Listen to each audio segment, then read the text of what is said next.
¿Estás dispuesto o dispuesta a permitir que tus creencias sean evaluadas a la luz de la palabra? ¿Crees que es importante revisar si lo que crees es correcto? ¿Te gustaría saber qué es lo que realmente agrada al Padre? ¿Sientes que te queda algo por aprender?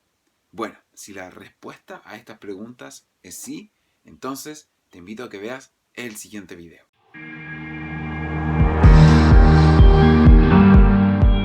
¿A ti cuando niño te habrán cantado esta canción alguna vez? Padre Abraham tuvo hijos, muchos hijos tuvo el padre Abraham. Yo soy uno, tú eres otro, por eso gloria, mano derecha, padre Abraham. Bueno, y quizás saben cómo sigue la canción. ¿Y qué tal si este canto en realidad es mucho más literal de lo que creías y tiene una verdad muy profunda? Bueno, vamos a estudiar qué es lo que la palabra nos enseña acerca de esto. Como profesor de lenguaje, yo sé la importancia que tiene el contexto para entender una obra. Mira, te invito a que lo revisemos. Es un problema de mentalidad. No entendemos nuestras Biblias porque no conocemos el lenguaje, no conocemos las expresiones ni la mentalidad de la época. Existe un contexto de producción, que es la época y la forma de entender en que vivían los autores de un texto, en este caso, la Biblia. El problema es que nosotros la leemos desde nuestro contexto de recepción, que es nuestra mentalidad y nuestra época. Y queremos adaptar nuestra mentalidad y nuestras creencias a lo que la Biblia dice, cuando debería ser al revés, que nuestro entendimiento tiene que ser renovado por lo que la Biblia nos enseña. Un ejemplo de esto es lo que nos pasa con el concepto de Nuevo Testamento o Nuevo Pacto, en que nosotros le hemos dado un sentido que está 2000 años lejos de lo que los autores de ese texto le quisieron dar. Lo que ellos tenían en la mente es lo que dijo el profeta Jeremías. Mira, vamos a leerlo. He aquí que vienen días, dice ya, en los cuales haré nuevo pacto con la casa de Israel y con la casa de Judá. No como el pacto que hice con sus padres el día que tomé su mano para sacarlo de la tierra de Egipto, porque ellos invalidaron mi pacto, aunque yo fui un marido para ellos, dice ya. Pero este es el pacto que haré con la casa de Israel después de aquellos días, dice ya. Daré mi ley en su mente y la escribiré en su corazón, y yo seré a ellos por Elohim, y ellos me serán por pueblo. Si te fijas, entender el nuevo pacto, como dice acá, es muy distinto a lo que nos han enseñado. De partida porque el nuevo pacto se hizo con la casa de Israel y la casa de Judá. ¿Pero sabemos cuáles son estas dos casas? Sumémosle a esto otro problema. Aquí no hay mencionado un pacto con la iglesia cristiana, y además si consideramos que existen 41.000 denominaciones siendo que el Mesías venía a traer unidad, ¿no nos parece que aquí puede haber algo extraño? ¿No deberíamos ser capaces de encontrar la verdad? Bueno, tú ya conoces la verdad. De hecho, la verdad fue revelada 2000 años atrás. Mira, dijo entonces Yeshua a los judíos que habían creído en él: si vosotros permaneceréis en mi palabra, seréis verdaderamente mis discípulos, y conoceréis la verdad, y la verdad os hará libres. Conocer la verdad nos hace libres, pero no dice que es fácil aceptarla, no dice que va a ser sencillo tomarla, aunque sea doloroso, es necesario para que seamos verdaderamente sus discípulos. Quiero proponerte un ejercicio. Te voy a mostrar cuáles son las principales identidades que aparecen en la Biblia. Al verlas, quiero que pienses, ¿con cuál me identifico más? Las identidades son las siguientes: judíos, gentiles, israelitas, casa de Israel, casa de Judá, paganos y cristianos. ¿Con cuál de estas identidades te sientes más identificado? Espero que por favor no sea paganos. Mira, un dato curioso. La identidad que más veces aparece en la Biblia es la de Israel, que aparece más de 1000 veces. Por ejemplo, la identidad de cristiano aparece solamente 3. Pero ¿por qué nos sentimos tan lejanos con la identidad de Israel? La verdad es que la razón no es bíblica, y te va a sorprender saber de dónde viene. Una doctrina humana te ha alejado de tu identidad como Israel. Te invito a conocerla. Esta doctrina se conoce como la teoría del reemplazo o teología del reemplazo, o también conocida como teoría del supersesionismo. Esta implica una interpretación parcial del Nuevo Testamento, en que el argumento es que la relación de Dios con los cristianos ha reemplazado a la relación que antiguamente tenía con los judíos. Las expresiones bíblicas de las relaciones de Dios con la humanidad se conocen como testamentos.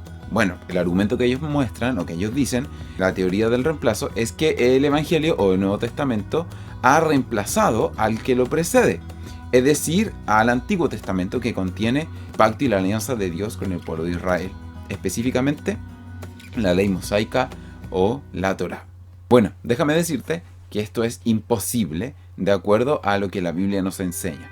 Y de hecho, el mismo Pablo nos lo explica en Romanos, donde dice: pero no quiero, hermanos, que ignoren este misterio, para que no sean arrogantes en cuanto a vosotros mismos, que ha acontecido a Israel endurecimiento en parte, hasta que haya entrado a la plenitud de los gentiles. Y luego todo Israel será salvo, como está escrito: vendrá de Sión el libertador, que apartará de Jacob la impiedad. Y ya vino el libertador de Sión. Y este será mi pacto con ellos, cuando yo quite sus pecados. Así que, en cuanto al Evangelio, son enemigos por causa de vosotros, pero en cuanto a la elección, son amados por causa de los padres. Fíjense acá, porque irrevocables son los dones y el llamamiento de Elohim. Israel no puede ser borrado de la historia. Israel no puede ser llamado un pueblo desechado por Elohim, un pueblo desechado por Dios, porque dice que es irrevocable el don y el llamamiento. Por lo tanto, no podemos pensar que nosotros somos su reemplazo. Eso, de acuerdo a lo que nos acaba de enseñar Pablo, es una herejía. Es absoluta mentira. Wow. Para ahí. ¿Entonces me estás queriendo decir que me tengo que hacer judío? ¿Es eso lo que me estás queriendo decir? No. Por supuesto que no. Mira, todavía no cierres este video acusándome de judaizante y déjame mostrarte algo. Quiero que me digas de quiénes son los nombres que aparecen acá. Rubén, Simeón, Leví, Judá, Dan, Neftalí, Aser, Gad, Isaacar, José, que tuvo 2 hijos, Efraín y Manasés, Benjamín. Muy bien, son las 12 tribus del pueblo de Israel. Entonces, ¿sabías tú que ser judío es ser parte de una sola tribu, que es la tribu de Judá? Que actualmente en la tierra de Israel solamente vive una sola tribu, que es la tribu de los judíos. Bueno, vamos a conocer un poco de la historia de este reino para entender mejor el contexto. Recuerda que empezábamos de ahí, la mentalidad de los autores de la Biblia. Es necesario ir un poco atrás de la historia para entenderla. Permíteme que te cuente un poquito acerca de la historia del pueblo de Israel. El pueblo de Israel, con las 12 tribus, solamente lograron mantenerse unidas bajo el reinado de 3 reyes: el rey Saúl, el rey David y el rey Salomón. Pero fue tanto el pecado y la maldad que se fue acumulando que el padre tuvo que tomar una drástica decisión. Déjame mostrarte. La palabra nos enseña que, terminado el reinado de Salomón, vendría un castigo sobre la nación. Y la nación fue dividida en 2, el reino del norte y el reino del sur. El reino del norte, compuesto por 10 tribus, y el reino del sur, compuesto por 2, que sería Judá y Benjamín. Las 10 tribus del reino del norte vinieron a ser conocidos como la casa de Israel, casa del norte, Efraín, y el reino del sur como la casa de Judá o el reino de Judá. Yo sé que puede sonar un poco confuso al principio, pero es muy importante que tengas clara esta diferencia para entender: 1. La Biblia, 2. Toda la profecía, y 3. Los planes que el Padre tiene contigo para este tiempo, que entiendas esta diferencia. De este punto en adelante, cada vez que en la Biblia se hable de la casa de Judá o del reino de Judá, se está hablando de las 2 tribus del reino del sur. Y cuando se hable de Israel o la casa de Israel, se está hablando del reino del norte y las 10 tribus del reino del norte. Yo he escuchado hablar de los judíos, de Judá, me suena a mí eso. Yo he escuchado hablar de judíos, pero ¿por qué nunca he escuchado hablar de israelitas o de un reino de Israel o un reino del norte de Israel?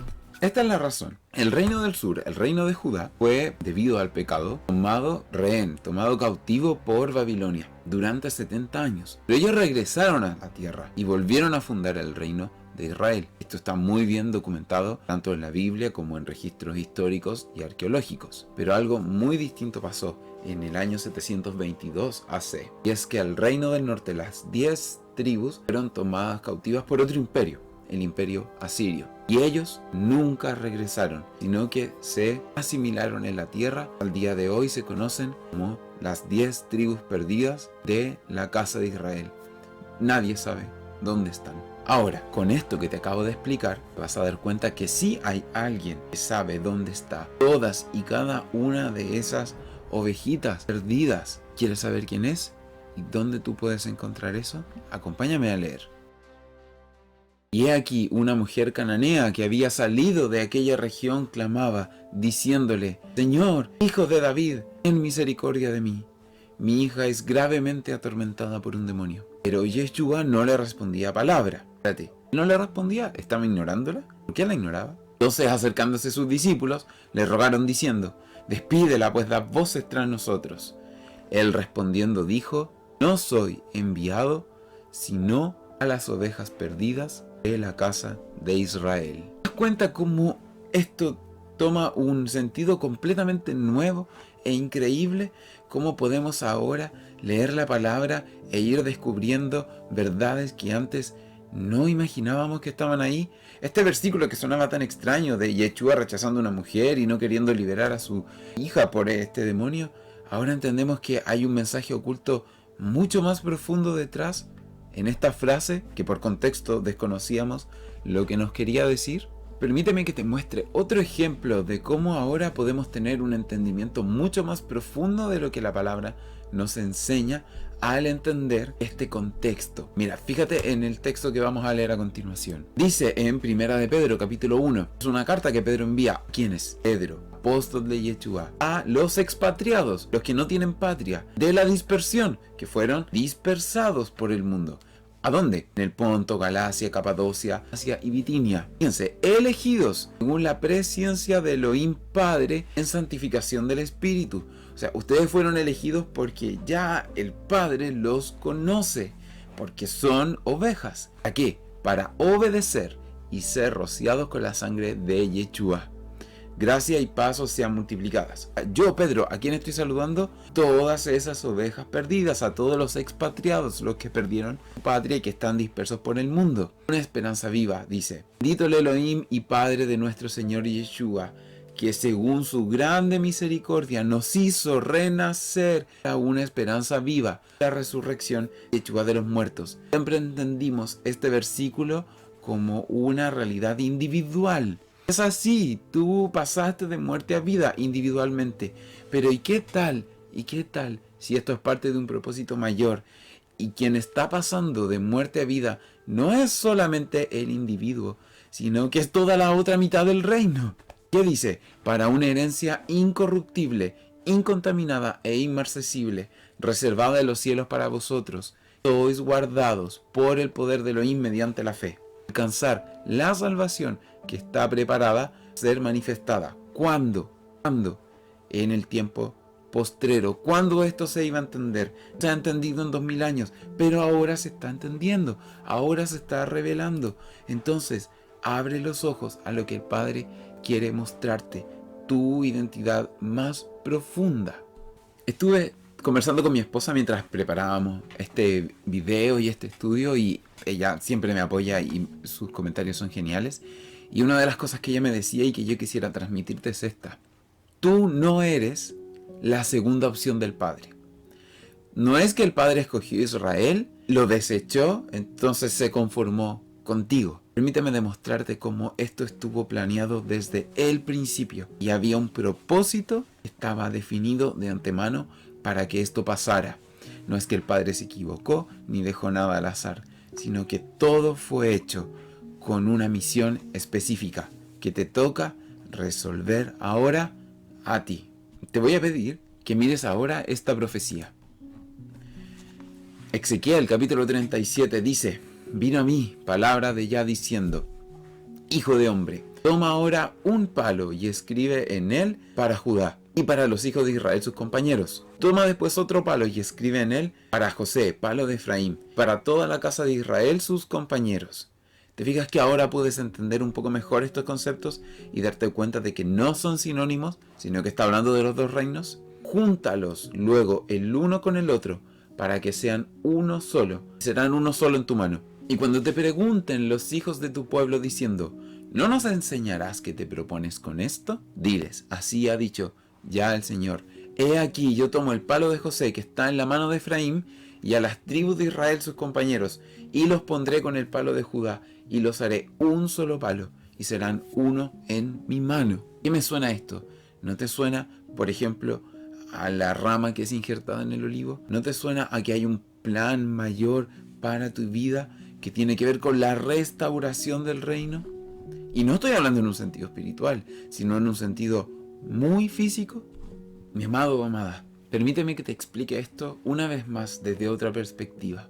Hace muchos años atrás, nuestro Creador llamó a un anciano Abraham y le dijo, entrégame a tu hijo. Y Abraham lo hizo. Él le entregó a Isaac, a nuestro Abba. Pero en ese momento, el sacrificio fue detenido. Y bueno, tú conoces la historia. Pero quiero que mires las palabras que él le dijo después de ese hecho. Y dijo, por mí mismo he jurado.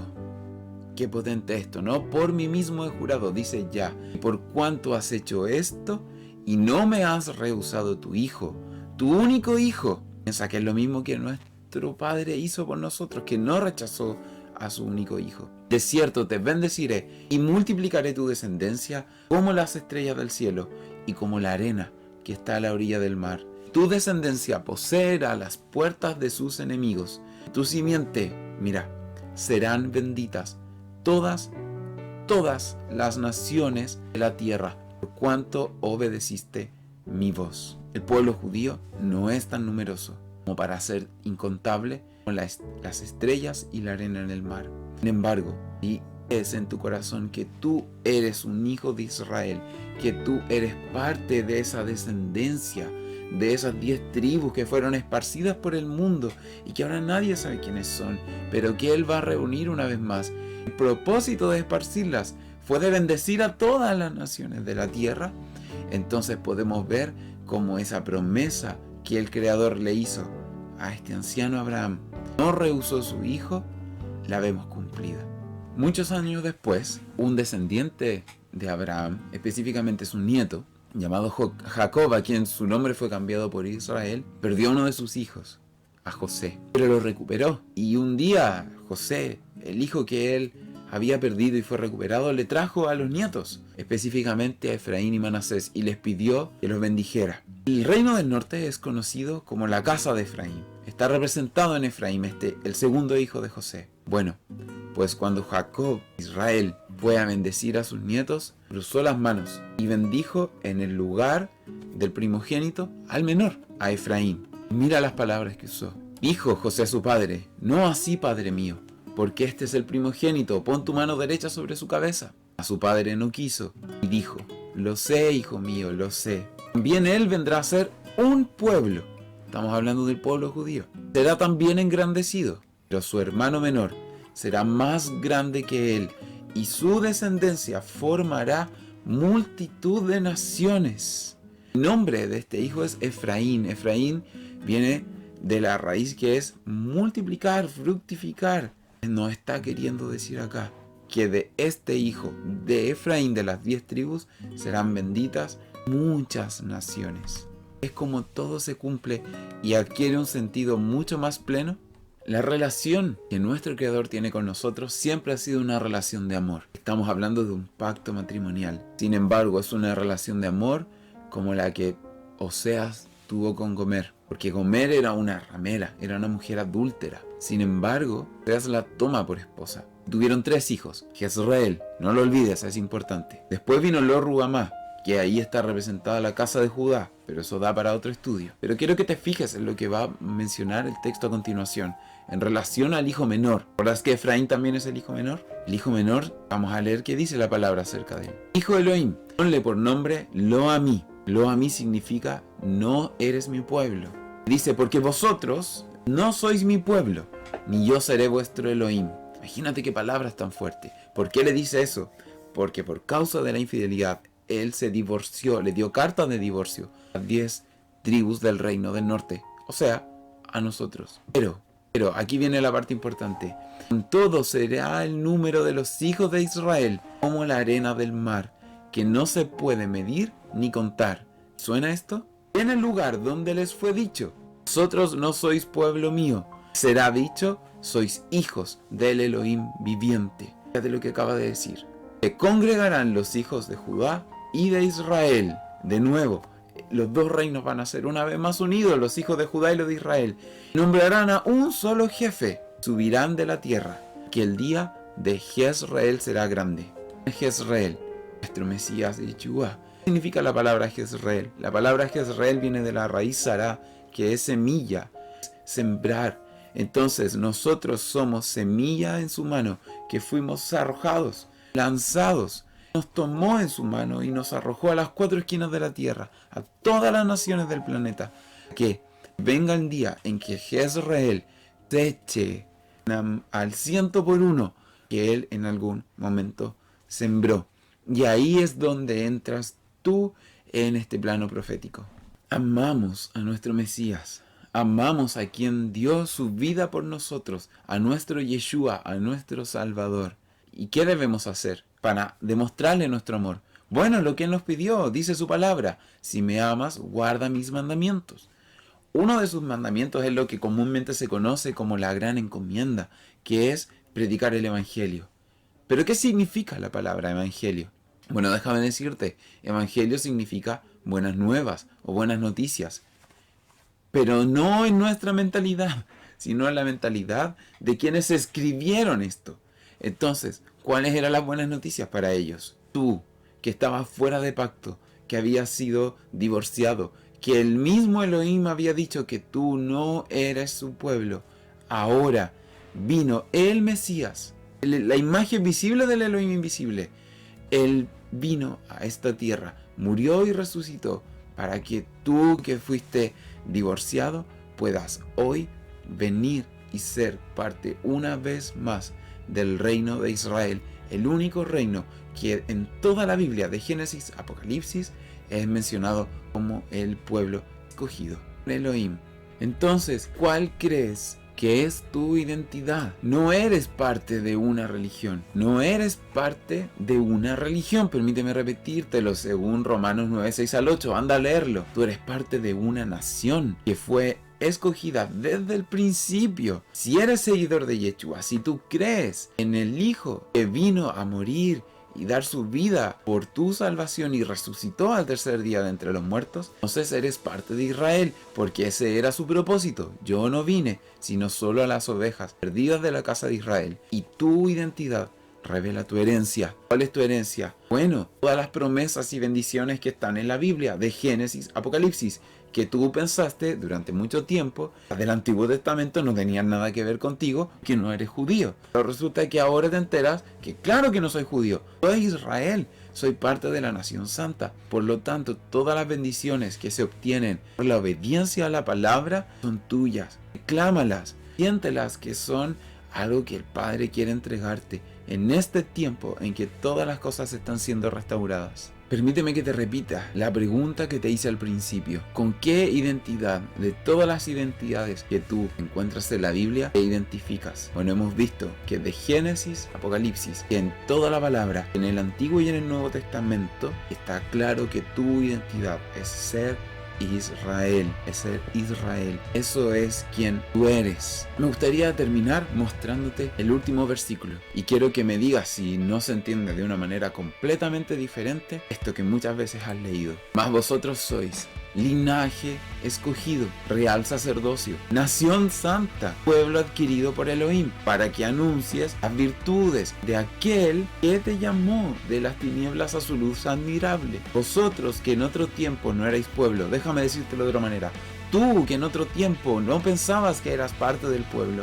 pero que ahora eres pueblo de Elohim. En otro tiempo no habías alcanzado misericordia, pero que ahora alcanzaste misericordia. Recibe esta invitación que el Padre te está haciendo para que aceptes, abraces y hagas tuya tu identidad como parte del reino que viene pronto. El gran día de Jezreel será admirable y temible el sonido de la gran trompeta, cuando Él tomará estos dos palos que fueron separados, los juntará en su mano, restaurará el reino. ¿Qué vas a hacer tú en ese momento? ¿Para rechazar la invitación? ¿Quieres entrar, como dice Apocalipsis, por una de esas 12 puertas que tienen los nombres de las 12 tribus de Israel? Bueno, decisión es tuya. Ahora, ¿qué vas a hacer?